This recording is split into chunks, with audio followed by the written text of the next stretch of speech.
좋습니다. 우리는 이 피정의 시작 초반입니다. 시작하면서 먼저 질문으로 시작하고자 합니다. 몇 가지 질문을 하고 싶습니다. 우리 자신에게 하는 질문입니다. 우리들의 삶, 관계, 즉 하느님과 사람들과의 관계에 관한 질문입니다. 그래서 모든 것에 의문부호를 찍고 싶습니다. 즉 우리들의 생각, 방법, 우리들의 보는 관점, 우리들의 행동, 반경, 이런 그 행동 방식, 우리들의 기도하는 방법 등 다시 말씀드리면 다시 한번 모든 것을 다 분석해 보고자 합니다. 그래서 새로운 방법, 새로운 스타일로 한번 좀 보고 싶습니다. 자, 이 질문들은 큰 힘을 지니고 있습니다. 질문은 사람을 깨울 수 있기 때문입니다. 질문은 사람을 바꿀 수 있기 때문입니다. 당연합니다. 이것은 무엇인가 사실은 불쾌할 수도 있습니다. 한번 기억해 볼까요? 그 율법학자 말입니다. 그 율법학자는 많은 큰 군중 앞에서 다른 사람들 앞에서 공개적으로 예수님께 질문을 합니다. 복음사가는 이렇게 전하고 있습니다. 그는 예수님을 시험하려고 라고 표현하고 있습니다. 그리고 이렇게 질문합니다. 스승님, 제가 영원한 생명을 얻기 위해서 무엇을 해야 합니까? 라고 했습니다. 그는 예수 스승님이라고 불렀습니다. 하지만 그가 이렇게 스승님이라고 부른 이유는 예수님을 시험하기 위해서입니다. 그래서 예수님께서 스승이면서도 아무것도 모른다, 예수님이 무지하다라는 것을 그 군중 앞에서 공개적으로 드러내려고 했습니다. 그러나 이 경우 예수님은 어떻게 반응하셨습니까? 예수님은 참 스승님으로서 처신하셨습니다. 예수님께서 그에게 오히려 되물으십니다. 율법에 뭐라고 써있느냐라고 하셨습니다. 바로 이 부분에서 예수님께서는 그 율법학자로 하여금 그가 그 율법을 어떻게 알고 있는지 묻고 계십니다. 예수님은 그가 질문자가 율법학자인 걸 아셨고 그가 율법의 전문가라는 것을 아셨습니다. 그래서 그 율법에 무엇이라고 써있느냐라고 묻고 있습니다. 하느님을 사랑하고 등등 율법에 써있는 것을 그는 전문적으로 알고 있었습니다. 그리고 예수님은 그가 이렇게 대답하자 예수님은 그래, 바른 대답이다. 대답을 잘했다. 그러면 너도 가서 그렇게 해라 라고 말씀하십니다. 율법학자는 여러분들 우리 다 알고 있죠. 율법학자는 거기에서 조금은 안절부절합니다. 왜냐하면 그는 알고 있습니다. 즉 자신의 삶을 알고 있습니다. 율법과 자신의 행동과 언행일치가 되지 않는다는 것을 알고 있었기 때문에 당황하죠. 그리고 누가 내 이웃이냐? 과연 누가 내 이웃이냐? 라고 묻습니다. 그러자 예수님께서는 우리가 잘 알고 있는 여러 스토리를 말씀해 주십니다. 여기서 예수님께서 어떻게 반응하셨는지 우리는 알고 있습니다. 어떤 질문에 대해서는 당황합니다. 자, 지금 바리사이 율법학자들은 몇몇 사람들을 예수님께 보냅니다. 그래서 이런 질문을 하도록 합니다. 즉 카이사르에게 세금을 내야 하느냐 말아야 하느냐라는 질문인데 이 질문은 굉장히 예수님을 당황하게 하는 질문이었습니다. 우리는 예수님께서 어떤 답을 해주셨는지 정말 놀라운 지혜로 말씀하신 것을 우리는 알고 있습니다. 그리고 예수님께서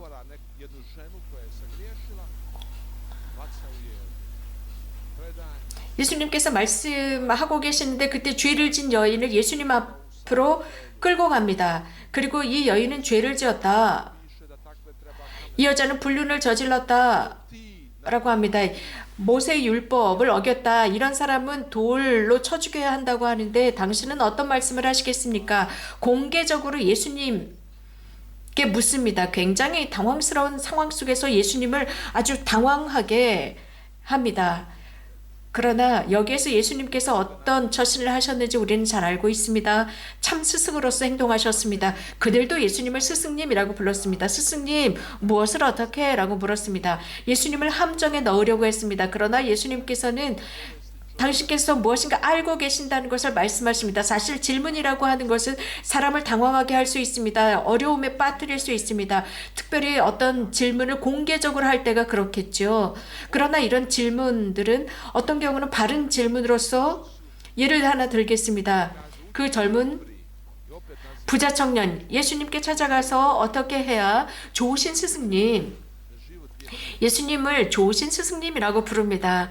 제가 영원한 생명을 얻기 위해서 무엇을 해야 합니까? 라고 여쭙니다. 그러자 복음사가는 이렇게 전합니다. 예수님은 그 젊은이를 바라보고 그 젊은이를 사랑하셨다고 했습니다. 그리고 그 질문을 좋아하셨습니다.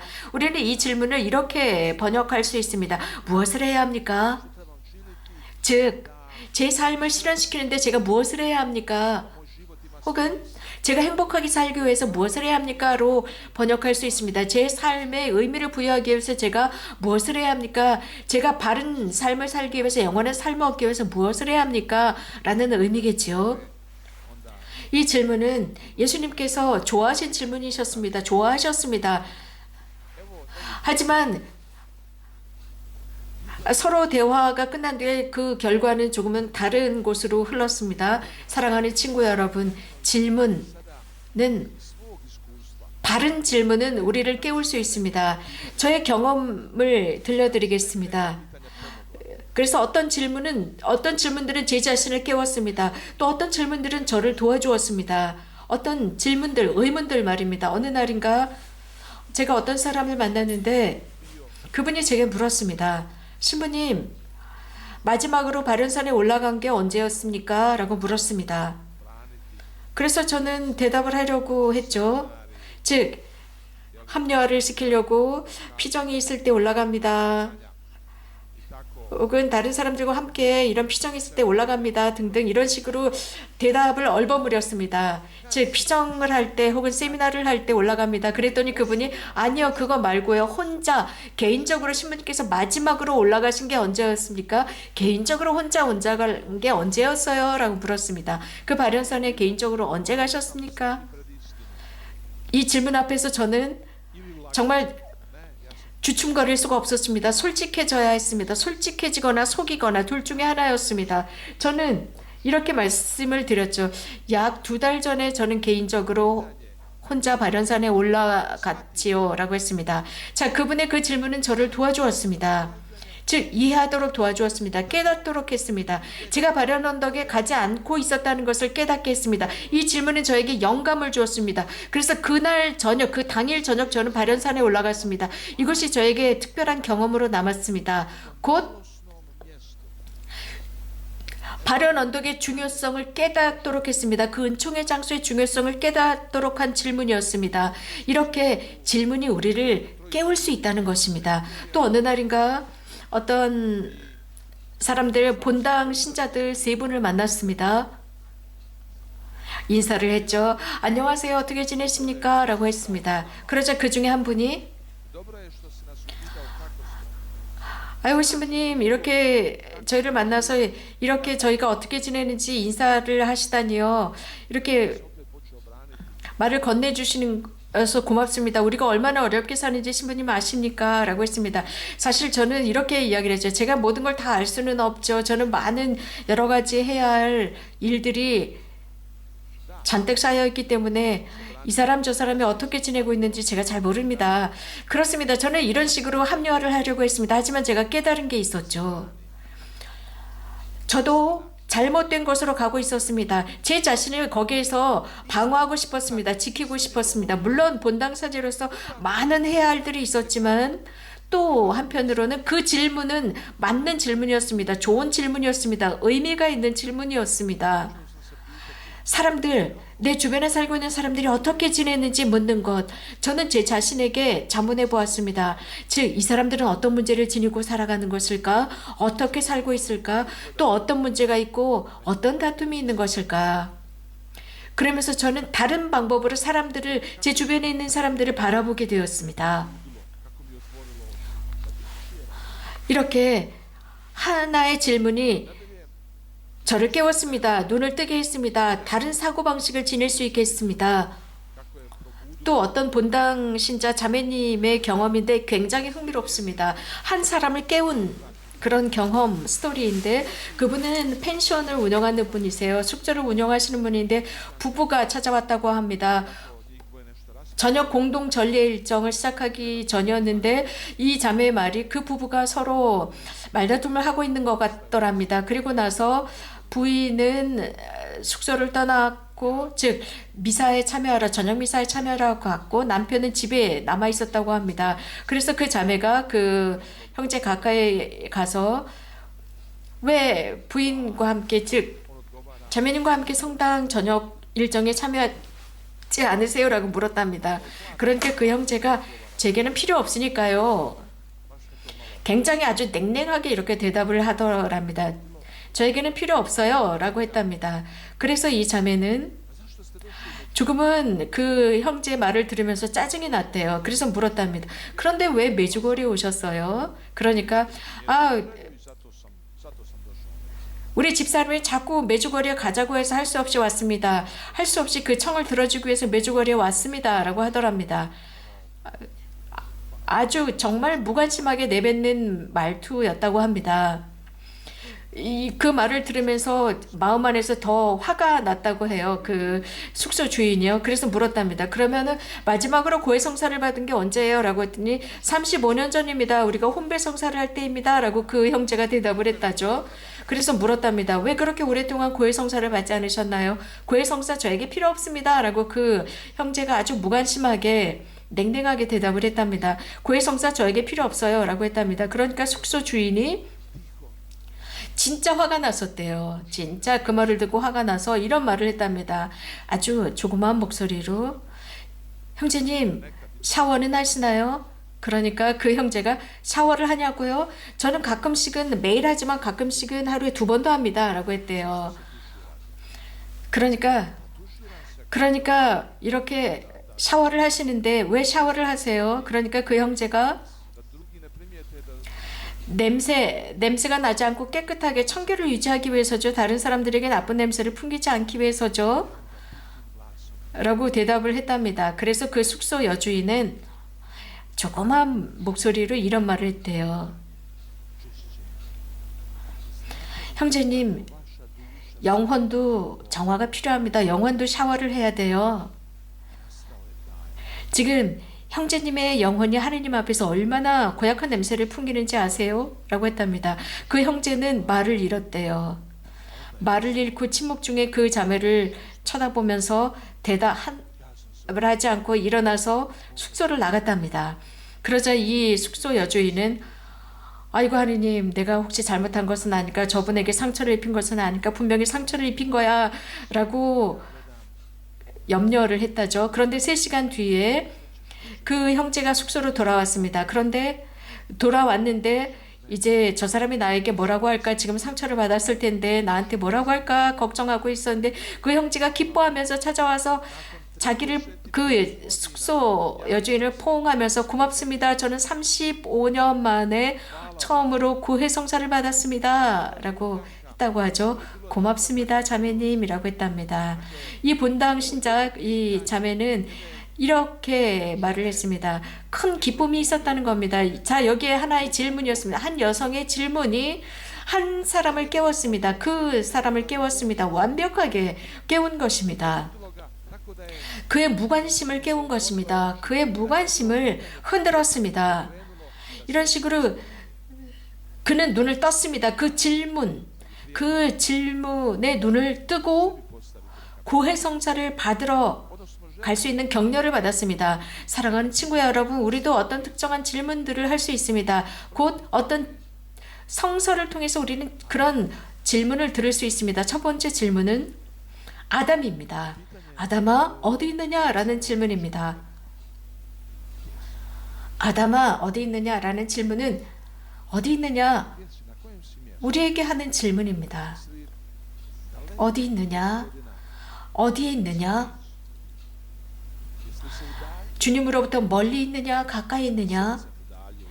여러분이 있는 힘을 다해서 하느님을 떠났느냐? 혹은 하느님 마음을 다해서 하느님 곁에 있느냐? 어디 있느냐? 라는 질문입니다.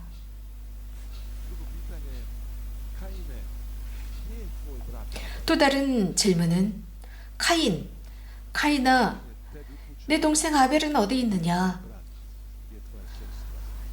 이 질문은 우리에게 하는 것입니다. 내 동생이 어디 있느냐? 내 동생이 어디 있느냐? 어디? 너의 자매는 어디 있느냐? 너는 형제와 자매들과 어떤 관계를 맺고 있느냐? 이웃과 어떤 관계를 맺고 있느냐? 라는 질문입니다. 아내와 어떤 관계, 남편과 어떤 관계에 있느냐? 라는 질문입니다. 혹은 부모님들과 자식들과 어떤 관계에 있느냐? 라는 질문입니다. 이웃과의 어떤 관계에 있느냐? 혹은 누군가 다툼을 했다면 지금 어떤 상태에 있느냐? 혹은 여러분에게 상처를 주어서 용서하지 못하는데 지금 어떤 상황에 있느냐? 입니다.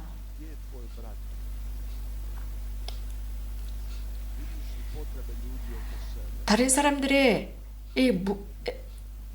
도움을 청하는 모습을 보고 있느냐? 형제들을 보고 있느냐? 곁에서 도움을 청하는 사람들을 보고 있느냐? 혹은 자기 자신만을 생각하는 이기주의자냐라는 질문입니다. 다른 사람에게도 관심이 있느냐입니다. 당연히 여러분들은 가족과 여러분 자신을 생각할 것입니다. 하지만 저들도 생각하느냐, 이웃들을 생각하느냐, 즉 내 관점 안에 저들도 있느냐, 저들도 너의 관점으로 내 시야에, 내 눈길 속에 포옹하고 있느냐입니다. 세례자 요한 내게 묻는 질문입니다. 당신은 누구십니까? 라는 질문입니다. 당신은 누구냐? 요한, 당신은 누구십니까? 당신은 메시아입니까? 라는 질문. 당신은 예언자입니까? 그러자 세례자 요한은 아닙니다. 나는 메시아가 아니다. 라고 했습니다. 세례자 요한은 자신이 메시아가 아님을 알고 있습니다.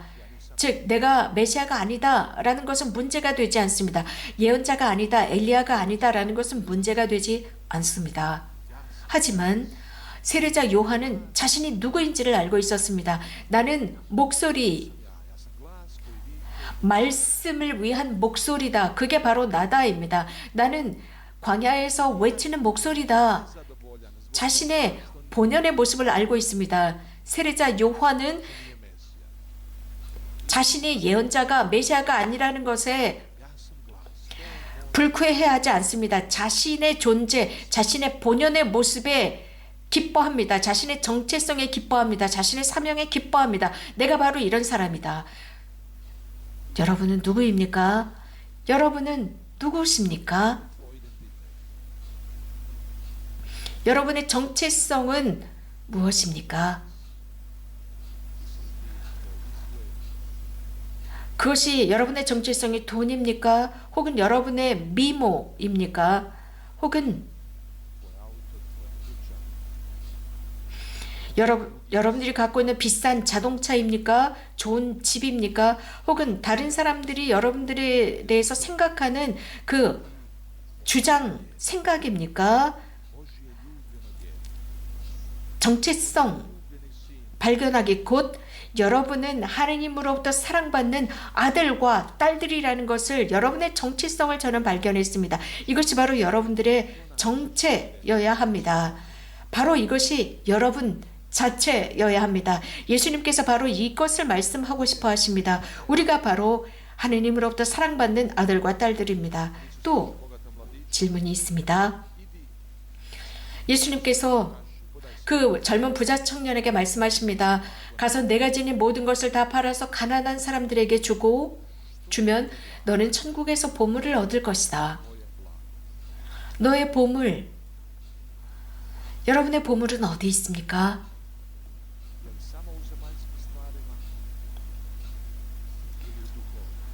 그저 지상의 물질에 있습니까? 혹은 영적인 것에 있습니까? 예수님은 말씀하십니다. 내 보물이 있는 곳에 내 마음이 있다.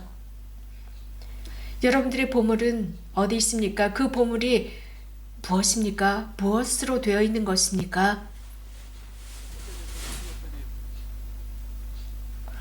사랑하는 친구 여러분, 또 있습니다. 이제 이 가면에 관한 질문을 하겠습니다. 우리는 사순 시기에 사람들은 자신이 쓰고 있었던 가면들을 벗습니다. 왜 사람들은 가면을 쓰고 살까요? 가면을 씁니다. 다른 사람들에게 매일 가면을 쓴 것을 보여줍니다. 우리들의 일상 속에서 우리는 본연의 모습을 드러내지 않습니다. 우리는 가면을 쓰고 삽니다. 그리스 사람들과 로마인들에게 있어서 가면이라는 말은 그 사람 자체를 의미했습니다. 페르소나, 그 사람을 의미했습니다. 즉 가면, 사람들이 쓰고 있는 그 가면, 그 사람에 대해서 똑같이 기술했습니다. 우리는 가면을 쓰고 살아갑니다. 아담과 하와가 그랬듯이 그들은 가면을 썼습니다. 즉 변장을 했습니다. 무화과 나뭇잎으로, 그리고 숨었습니다. 우리는 이렇게 숨습니다. 변장을 합니다. 즉 변장합니다. 가면을 씁니다.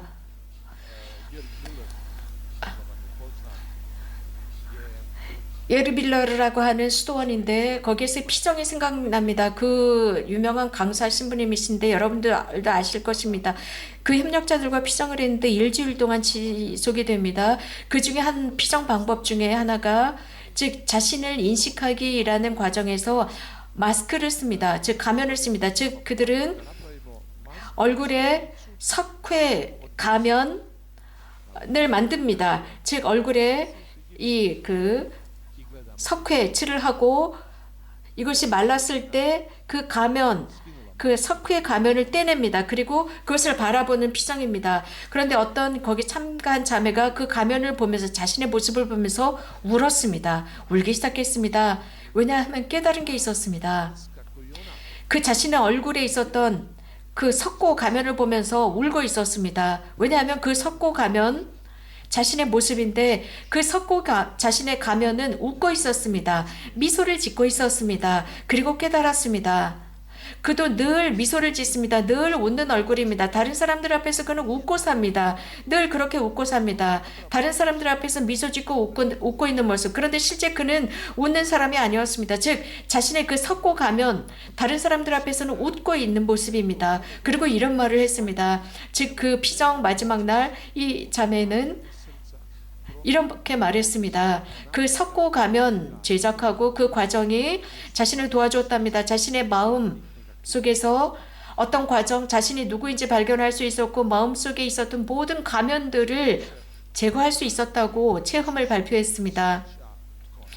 베드로를 기억해 봅시다. 그는 예수님 앞에서 그분이 누구인지 깨달았습니다. 그래서 거기에서 자신의 가면이 떨어져 나갑니다. 그리고 저로부터 떠나주십시오. 주님 저를 떠나주십시오. 저는 죄인입니다. 저는 죄인일 뿐입니다. 즉 그 가면이 떨어집니다.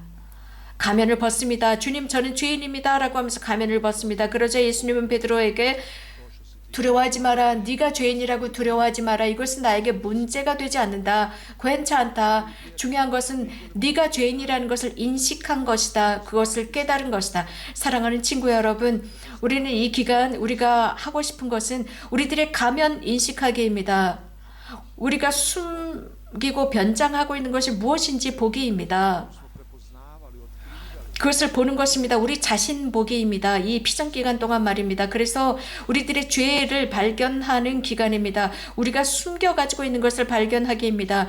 주님께서는 우리는 이렇게 죄를 지었음에도 불구하고, 우리들이 나약함에도 불구하고 사랑하십니다. 두려워하지 마. 내가 너를 사랑해. 너는 나의 아들, 나의 사랑받는 아들, 나의 사랑받는 딸이라고 했습니다. 하느님은 우리를 완벽하게 만들지 않고 불완전하게 만드셨습니다. 하지만 우리가 성숙하기를 바라십니다. 이것은 매우 중요합니다. 마지막으로 한 스토리를 들려드리겠습니다. 어느 한 신부님께서 처음으로 교도소에서 설교를 해야 했습니다. 그 교도소에 들어가고 있을 때 거기에 있는 수감인들이 신부님을 쳐다보고 있었습니다. 그때 신부님이 가시다가 넘어졌습니다. 층계에서 넘어졌습니다. 모든 수감인들이 막 웃기 시작했어요. 그러자 신부님은 거기에서 굉장히 당황했습니다. 그러나 일어서셨습니다. 그리고 제대 위로 올라가고 강론대로 올라가서 사랑하는 친구 여러분, 제가 여러분들에게 말씀드리고 싶은 것은 우리가 넘어지면 다시 일어설 수 있다는 것을 말씀드리기 위해서 왔습니다. 라고 했답니다. 사랑하는 친구 여러분, 이것은 슬라브코 바르바리지 신부님께서 저에게 하신 말씀인데 제가 위기를 겪고 있을 때였습니다. 제가 신학교에 있을 때, 그 신학교가 아니고 기도와 단식, 침묵 피정을 할 때였습니다. 그때 슬라브코 신부님께서는 제가 이런 말씀을 드렸습니다. 제가 이런 신학 과정을 시작하기 전에 이런 기도와 단식 피정을 신부님과 했었다면 제가 저의 신학 과정을 더 다른 방법으로 신학 과정을 시작했을 텐데요. 라고 했더니 신부님께서는 과거는 다 내려놓으세요. 지금부터 그렇게 시작하십시오. 지금 이 순간이 새로운 시기입니다. 지금부터 시작할 수 있습니다. 그 사제가 내가 넘어졌을 때 일어날 수 있다라는 말을 하고 싶었다라고 수감인들에게 말씀을 드린 것처럼 사랑하는 친구 여러분, 우리도 약합니다. 우리도 위기를 겪고 어려움이 있습니다. 우리들이 넘어집니다. 우리들의 실패도 있습니다. 하지만 지금 시작합시다. 이 국제 피정이 여러분들에게 새로운 출발이 되기를 바랍니다. 진심으로 사랑하는 친구 여러분에게 바라는 바입니다. 이제 함께 삼정 기도 하겠습니다. 다시 한번 공지사항 말씀드립니다. 이곳에서